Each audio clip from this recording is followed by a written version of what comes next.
Hello everyone, welcome to Shri academy. Living organisms वो होते हैं जो जीवित होते हैं, जिसमें रेस्पिरेशन की प्रोसेस होती है, प्रजनन होती है, मूव कर सकते हैं और उनको सर्वाइवल के लिए फूड की, न्यूट्रिशन की जरूरत होती है। नॉन लिविंग जैसे कि सॉइल होता है, वाटर होता है, क्लाइमेट होता है, वो विंड होता है। ये जैसा कि हम माउंटेन रीजन में जाते हैं और एक्वेटिक सिस्टम को देखते हैं, तो ये इनमें अलग अलग जीव होते हैं, प्लांट्स होते हैं और इनका जो संरचना होती है अलग अलग हैबिटाट में सरवाइव करने के लिए, वो डिफरेंट नेचर ने भी बनाया है और बहुत सारी चीज़ों को एडॉप्ट भी करते हैं सर्वाइवल के लिए। तो इस चीज़ को हम लोग डिटेल में इस चैप्टर में देखेंगे। तो आइए चलते हैं टॉपिक की तरफ। तो सबसे पहले हम लोग देख लेते हैं लिविंग ऑर्गेनिजम्स होते क्या हैं। जैसा कि इस चैप्टर में हम लोग इस पिक्चर में देख रहे हैं कि इसमें ह्यूमन बॉडी को भी दिखाया गया है, जीवों को दिखाया गया है, बर्ड को दिखाया गया, प्लांट्स को दिखाया गया। तो ये सब लिविंग ऑर्गेनिजम्स हैं क्योंकि इनमें रेस्पिरेशन की प्रोसेस हो रही है, ये मूव भी करते हैं और इनमें प्रजनन भी होता है। तो ये लिविंग ऑर्गेनिजम्स होते हैं जो जीवित होते हैं। Living organisms are the things that have life, जिनमें जीवन होता है और अब उनको हम डिफ्रेंशिएट कर सकते हैं नॉन लिविंग थिंग्स से, तो उनको हम बोलते हैं लिविंग ऑर्गेनिजम्स। अब इनके कुछ करेक्टरिस्टिक्स होते हैं कि सारे जो ऑर्गेनिजम्स होते हैं, लिविंग होते हैं, उनको भोजन की ज़रूरत होती है क्योंकि उन्हें एनर्जी चाहिए होता है। तो उनको सर्वाइवल के लिए ये सारे न्यूट्रिशन एनर्जी फूड से मिलता है। इनमें ग्रोथ होता है, जैसे कि हमारे बॉडी में ग्रोथ होता है, हम बच्चे होते हैं, फिर टीनेजर होते हैं, एडल्ट होते हैं, फिर बूढ़े हो जाते हैं। इस तरह से एनिमल में भी ये ग्रोथ होता है और प्लांट में भी होता है। रेस्पिरेशन होता है, जैसे कि हम ब्रीथ करते हैं और हमारा सर्वाइवल ब्रीदिंग पर ही डिपेंड करता है। तो उसी तरह से एनिमल्स में भी ब्रीदिंग होता है, प्लांट्स में भी गैसों का आदान प्रदान होता है। जब फोटोसिंथेसिस प्रोसेस होता है तो उसमें वो CO2 को कंज्यूम करते हैं इस प्रोसेस के लिए और फिर ऑक्सीजन को छोड़ते हैं वायुमंडल में। तो रेस्पिरेशन का प्रोसेस ह्यूमन में भी हो रहा है, एनिमल में भी हो रहा है, प्लांट्स में भी हो रहा है। फिर फोर्थ करेक्टरिस्टिक्स है कि they respond to stimuli. Stimuli क्या होता है, अचानक से जो चेंजेस होते हैं वो ह्यूमन बॉडी भी उसको फील करता है, फिर उसको धीरे धीरे इसमें अडॉप्ट करता है।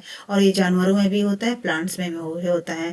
तो जैसे हमारी आंखें, जब हम ज़्यादा अंधेरे से रोशनी में जाते हैं तो हमारी बॉडी चकाचौंध में अचानक से बंद हो जाती है, फिर धीरे धीरे वहाँ के उसकी चीज़ों को एक्सेप्ट करती है, अडॉप्ट करती है, फिर हम वहाँ के ज़्यादा लाइट में फिर नॉर्मलाइज हो जाते हैं। इसी तरह से हम आपने नाम सुना होगा, एक मिमोसा करके एक प्लांट होता है, वो उसको टच करो तो तुरंत वो रिस्पॉन्ड करता है। और ये चीज़ एनिमल में भी होता है, ठीक है। अब फिफ्थ एक कैरेक्टरिस्टिक्स होता है कि ऑल ऑर्गेनिजम्स एक्सक्रीट, सब में वेस्ट मटेरियल जो भी अनवांटेड होता है हमारी बॉडी में हो, प्लांट्स में हो, एनिमल्स में हो, सब में क्या वेस्ट जो होता है वो बॉडी के रास्ते से बाहर निकल जाता है। जैसे कि हम जब भी यूरिनेशन के लिए जाते हैं, पूप के लिए जाते हैं, ये प्रोसेस ह्यूमन में भी होता है और एनिमल में भी होता है, प्लांट्स में भी होता है।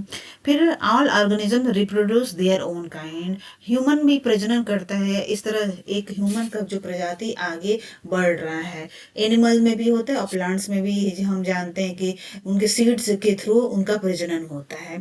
फिर लास्ट जो करेक्टरिस्टिक्स है एक ऑर्गेनिजम्स का, लिविंग ऑर्गेनिजम्स का, कि ऑल ऑर्गेनिजम्स मूव, सब लोग जो लिविंग हैं वो मूव करते हैं, मतलब एक स्थान से दूसरे स्थान पे जाते हैं। ह्यूमन भी जाता है, एनिमल भी जाता है।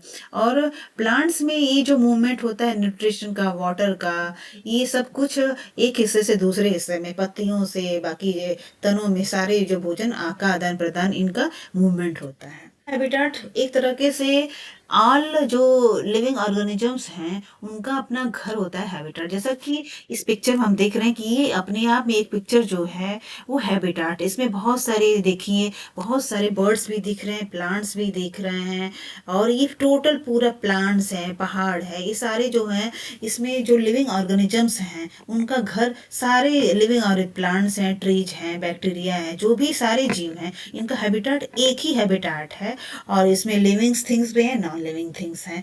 तो ये हैबिटाट एक इकोसिस्टम होता है जिसमें बहुत सारे एनिमल्स और प्लांट एक दूसरे के साथ रहते हैं, इंटरेक्ट करते हैं।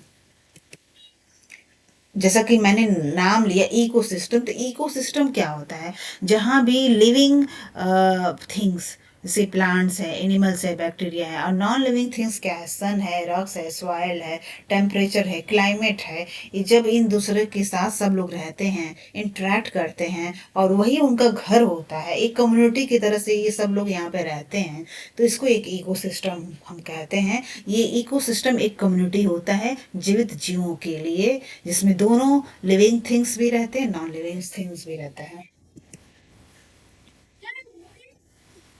अब इकोसिस्टम के दो पार्ट होते हैं। इकोसिस्टम में दो फैक्टर होते हैं, बायोटिक एंड एबायोटिक। बायोटिक, जैसा कि मैंने अभी बताया कि इकोसिस्टम में जो भी लिविंग थिंग्स होती हैं वो बायोटिक फैक्टर उनको हम बोलते हैं। जैसे यहाँ पे डक है, फिश है, प्लांट है, बैक्टीरिया है। और ये जो एबायोटिक थिंग्स जो होती हैं वो एबायोटिक फैक्टर कहलाती हैं। Soil, temperature, composition, water, pH. Biotic factors को भी हम तीन पार्ट में डिवाइड कर सकते हैं, और करते भी हैं। उस तीन पार्ट इनका, प्रोड्यूसर है, कंज्यूमर, डिकम्पोजर। प्रोड्यूसर सिर्फ प्लांट्स होते हैं क्योंकि ये अपना खाना खुद बनाते हैं, और इनको जो कंज्यूम करता है उनको कंज्यूमर बोलते हैं, और इनको जो कंज्यूम करता है, डिकम्पोज करता है, उनको डिकम्पोजर्स बोलते हैं। एबायोटिक फैक्टर को जैसा कि हम जानते ही हैं, एक बार और आप अच्छे से समझ लें। Wind, sunlight, soil, temperature, atmosphere, water, ये क्या है? नॉन लिविंग कंपोनेंट्स हैं आप इकोसिस्टम, इसको एबायोटिक फैक्टर बोलते हैं। अब हम टाइप्स ऑफ हैबिटाट की बात कर लेते हैं। तो हैबिटाट जीवों का, लिविंग जीवों का अपना घर होता है, उनको हैबिटाट बोलते हैं। तो हैबिटाट टू तरीके का हैबिटाट होता है। टेरेस्ट्रियल हैबिटाट, जो लैंड पे जो हैबिटाट घर होता है, जिनमें जमीन यूज होता है, उनको टेरेस्ट्रियल हैबिटाट बोलते हैं। और एक्वेटिक हैबिटाट वो होता है जो वाटर के अंदर का जो हैबिटाट है, जो वाटर सिस्टम होता है, उनका जो घर होता है, वो एक्वेटिक हैबिटाट बोलते हैं। तो टेरेस्ट्रियल हैबिटाट को हम तीन पार्ट्स में डिवाइड कर सकते हैं। ग्रास लैंड, जो ये फॉरेस्ट है, ये सारे जो चीज़ें होते हैं, ग्रास लैंड उनको बोलते हैं। डेजर्ट, जो रेगिस्तानी एरिया में जो घर होते हैं एनिमल्स का। और माउंटेन्स रीजन में जो एनिमल्स और प्लांट्स होते हैं, ये भी टेरेस्ट्रियल हैबिटाट के अंदर आता है। अब एक्वेटिक हैबिटाट में क्या क्या है? पॉन्ड्स एंड लेक्स जो आते हैं, ये एक्वेटिक हैबिटाट में आता है। ओशन भी जो आता है एक्वेटिक हैबिटाट में आता है। अब टेरेस्ट्रियल हैबिटेट क्या होता है? Plants and animals that live on land, जो लैंड पे रहते हैं, प्लांट और एनिमल, उनको टेरेस्ट्रियल हैबिटेट बोलते हैं। For example forest, grass land, desert, coastal and mountain region are comes in terrestrial habitat. जैसा कि हमने यहाँ पे कैमल का उदाहरण लिया हुआ, एग्जाम्पल लिया हुआ है डेजर्ट एरिया में, कि ये इनका टेरेस्ट्रियल हैबिटेट में आता है। अब एक्वेटिक हैबिटेट को देख लेते हैं। तो एक्वेटिक सिस्टम में, जैसा कि प्लांट्स और एनिमल्स जो भी वाटर में रहते हैं, एक्वेटिक एरिया में रहते हैं, उनको एक्वेटिक हैबिटेट बोलते हैं। और lakes, rivers and ocean are the example of aquatic habitat. अब इन जो हैबिटाट है डिफरेंट तरीके से, इनमें एक एनिमल की और प्लांट की जर्नी कैसे होती है, अडॉप्शन का प्रोसेस कैसे होता है, कैसे वो सरवाइव करते हैं, और क्या क्या वो करते हैं अपने सर्वाइवल के लिए, उनकी बॉडी कैसे डिजाइंड होती है, नेचर ने उनको कैसे बनाया हुआ है, ये सब कुछ हम लोग इस जर्नी में जानेंगे।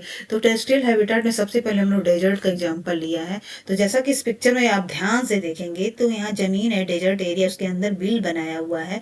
और चूहे जो होते हैं, क्योंकि डेजर्ट एरिया में दिन में बहुत गर्मी होती है और रात ठंडे होती हैं, तो ऐसे में चूहे जो होते हैं, रैट होते हैं, जमीन के अंदर बिल बना लेते हैं, और जब गर्मी दिन के टाइम होता है उसके अंदर चले जाते हैं, क्योंकि जमीन के अंदर ठंडक रहती है। और अपने इस तरह वो उस चीज़ों को अडॉप्ट किया है उन्होंने अपने सर्वाइवल के लिए, और ज़्यादा हीट से अपने आप को बचाने के लिए। फिर जो प्लांट्स होते हैं, कैक्टस होता है, उनमें पत्तियां ना के बराबर होती हैं, होती भी तो बहुत छोटी छोटी हैं, तो जिससे उनका ट्रांसपिरेशन जो प्रोसेस होता है मिनिमम होता है।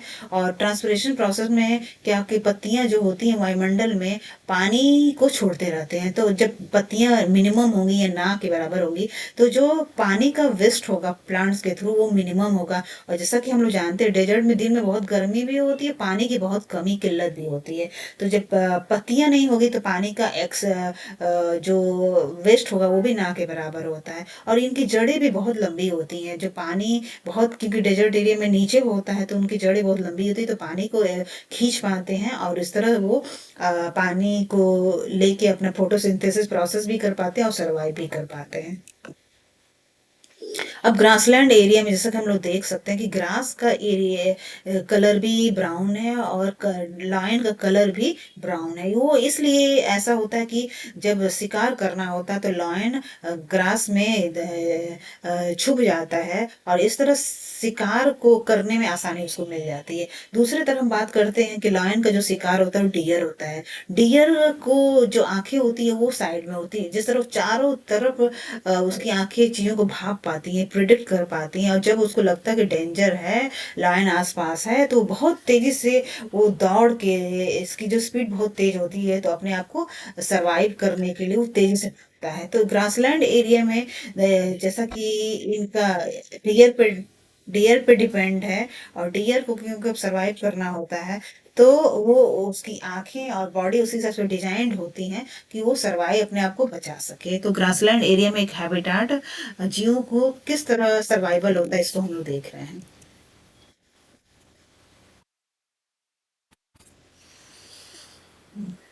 अब हम लोग बात करते हैं माउंटेन हैबिटेट। तो माउंटेन हैबिटेट में सबसे पहले प्लांट को देखते हैं। तो इनमें जो प्लांट्स ट्री जो होते हैं कोन शेप में होते हैं। कोन शेप में होने से जो भी रेन होता है या स्नो होता है बहुत तेजी से स्लाइड कर पाता है, और इनका जो पत्तियां भी होती हैं वो थोड़ी कटीले होते हैं, जिससे यहाँ की जो ठंड में, यहाँ की क्लाइमेट में इनको सर्वाइवल के लिए आसानी मिलती है।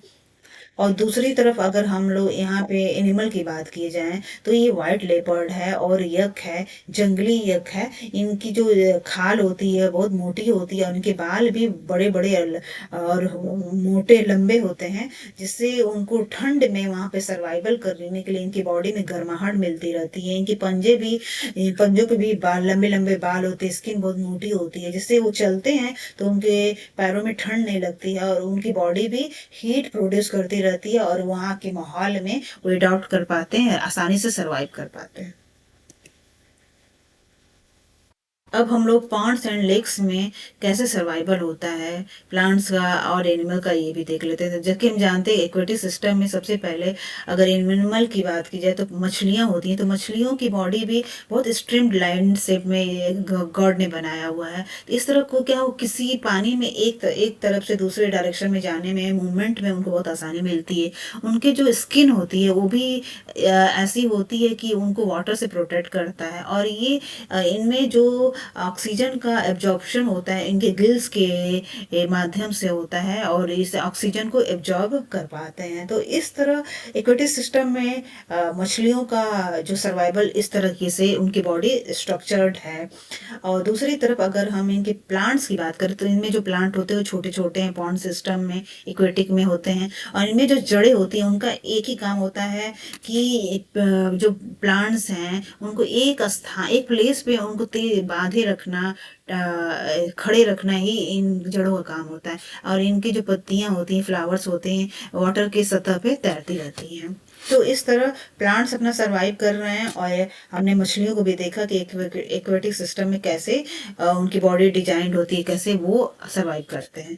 अब हम लोग देख लेते हैं कि हम लोग हैबिटाट एडॉप्शन क्या, एडॉप्शन क्या है, कहीं भी अलग अलग माहौल रीजन में एक एनिमल कैसे सरवाइव कर रहा है, उसकी बॉडी कैसे डिजाइंड होती है, इस चीज को हमने अभी पीछे देखा। तो ये एडॉप्शन बहुत इंपॉर्टेंट है एक एनिमल के लिए, और प्लांट्स के लिए भी, सर्वाइवल के लिए। अगर जो हैबिटाट है उसको अडॉप्ट अगर एनिमल या प्लांट नहीं कर पाता है तो वो सरवाइव नहीं कर पाता है, और वो फिर जीवित नहीं रह पाएगा। तो इसलिए हैबिटाट के साथ एडॉप्शन इज वेरी इंपॉर्टेंट।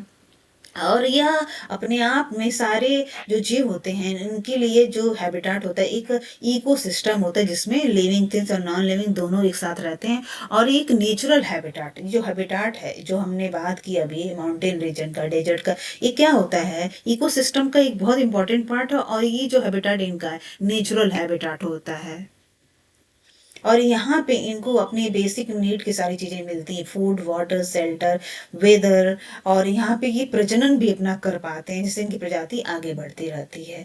और हमने अभी हम लोग थोड़ा सा और डीप में अगर देखें तो डेजर्ट एरिया में दिन, क्योंकि दिन में बहुत गर्मी रहती है, और यहाँ डेजर्ट का जो सफारी कैमल को बोला जाता है। तो कैमल की, जैसे हम जानते हैं कि कैमल बहुत लंबा होता है, तो इनकी जो टांगे बहुत लंबी होने से उनको बेनिफिट ये मिलता है कि हीट, जो जमीन की जो हीट होती है डायरेक्टली इनकी बॉडी को अफेक्ट नहीं कर पाती है। और दूसरा, इनके जो एक्सक्रीशन प्रोसेस होता है, तो उसमें पानी का वेस्ट भी मिनिमम होता है। बहुत यूरिन बहुत कम ये एक्सक्रीट करता है कैमल, तो इस तरह अपने बॉडी में वो पानी को बचा के रखता है। इसीलिए जो कैमल होता है डेजर्ट एरिया में कई दिनों तक, एक हफ्ते 10-10 दिन तक बिना पानी के रह सकता है। तो इसीलिए डेजर्ट का सफारी ऊँट को बोला जाता है। इस तरह हम देख रहे हैं कि हीट, उनकी बॉडी ऐसे नेचर ने बनाया हुआ कि हीट से अपने को बचा रहा है, क्योंकि उसकी टांगे लंबी हैं, तो जो जमीन की गर्मी को डायरेक्टली अफेक्ट नहीं कर पा रहा। फिर एस्कलेशन प्रोसेस भी उनके बॉडी में ऐसा हो रहा है कि मिनिमम वेस्ट ऑफ वाटर हो रहा है, तो उनका सर्वाइवल इस तरह कम पानी में ज़्यादा गर्मी में हो पा रहा है। और अगर हम देखें एक्वेटिक सिस्टम में, तो इनकी बॉडी के जैसे कि हम इस देख रहे हैं कि मछलियों को बॉडी ऐसा बनाया हुआ है ईश्वर ने कि वो उनका मूवमेंट पानी में फ्लो एक डायरेक्शन से दूसरे डायरेक्शन में जाना बहुत आसान हो जाता है। और ये जो मछलियाँ होती पानी में ही सरवाइव करने के लिए बनी हैं, पानी से जैसे बाहर निकालते ही मर जाती हैं। और इनमें जो इनका ब्रीदिंग रेस्पिरेशन प्रोसेस भी होता है, इनका गिल्स के माध्यम से होता है। और इनकी स्किन भी ऐसे ये बना हुआ है जो कि इनको वाटर से प्रोटेक्ट करता है, बचाता है। तो इस तरह है हैबिटाट, इनका नेचुरल हैबिटाट है। डेजर्ट में कैमल का है, एक्वेटिक में मछली का है, तो ये इनका नेचुरल हैबिटाट है। और इनमें सरवाइव करने के लिए इनकी बॉडी भी उसी हिसाब से डिजाइन की हुई है। तो आई होप आप लोगों को ये वीडियो अच्छी लगी होगी। अगर वीडियो अच्छी लग रही है तो कमेंट करके ज़रूर बताएं। कोई सजेशंस हो तो भी बताएं। Thank you so much.